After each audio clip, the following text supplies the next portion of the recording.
Hi everyone, welcome to the Swedish movie critic and welcome to my review of The Mandalorian Season 3, the complete season. This will be a spoiler-free review. I'm a huge Star Wars fan and I've been that my whole life. I think my interest in movies starts with the old Star Wars trilogy, growing up with them and watching them as a kid.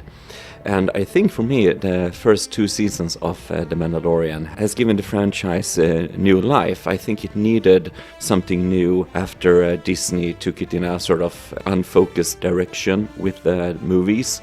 And for me, watching the first season was like coming back home almost. It felt true to Star Wars and it had some very cool ideas.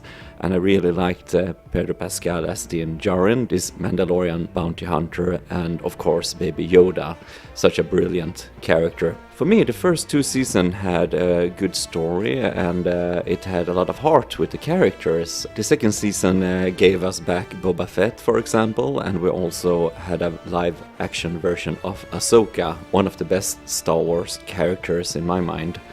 So I was really looking forward to Season 3. I gave my first impression a couple of weeks ago now. It started off pretty well, easy-going opening, and I was interested to see where they would take the story. I thought they would maybe focus more on Din Djarin, his background, and his atonement to becoming once again a Mandalorian since he removed his helmet the last season. But we got something quite different here. For me, Season 3 is by far the weakest of this series. As so many times, it always comes down to the story. Do you have a great story to tell? Do you know where to take the characters? Have you, in a way, planned where you're going with the story? And for a large part, it felt like it was without direction. Pedro Pascal is still great as Din Djarin, but what I've heard, it's mostly stunt doubles playing him physically, and I think Pedro Pascal now almost only does the voice for the character. We also had Katie Sackhoff back as Bo-Katan. I think it's very cool that they cast the original actress from the Clone Wars, where she did the voice for the character. And she gets a big part in this one. She's one of the most prominent characters in this season. I think maybe she takes a little bit too much of the spotlight. I think Katie Sackhoff is really good, but I think Din Djarin retreats a little bit too much into the background.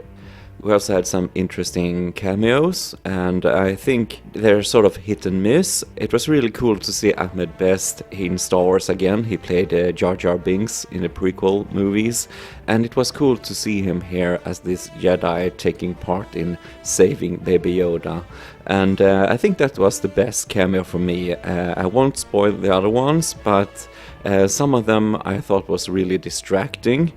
On the positive side, I think you have some really good action sequences throughout the season, especially in the final two episodes. It leaves the story basically open. I think Disney maybe want to keep it like that to see where they're going to take the characters.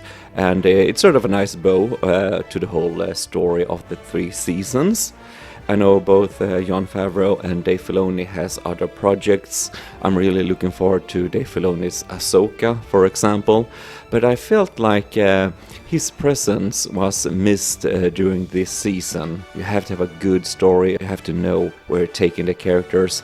And for me, large of this season felt very directionless. And it really took its time before getting started, who was the antagonist, and so on. It takes a long time to get off the ground. I've loved Star Wars all my life, and I think there's a lot of cool things you can do with this franchise. I think the first 2 seasons of this series was great. So for me, this was a big letdown, and I know I'm not alone in feeling like that. And it always comes down to the script. You have to have a better script in place where you want to go with the characters and have things planned out. And we'll see where they take Din Djarin next. There's a movie coming up, and that is going to reconnect a lot of these stories from the series. So we'll see what's going to happen. But yeah, it's on shaky ground against Star Wars, and it's sad in a way. The season at least has great action. I think we got a lot of cool dogfights with the ships, and also really good action sequences with Mandalorian fighting, and we also get some cool creature design. That's always interesting, but yeah, it really takes its time getting the story going.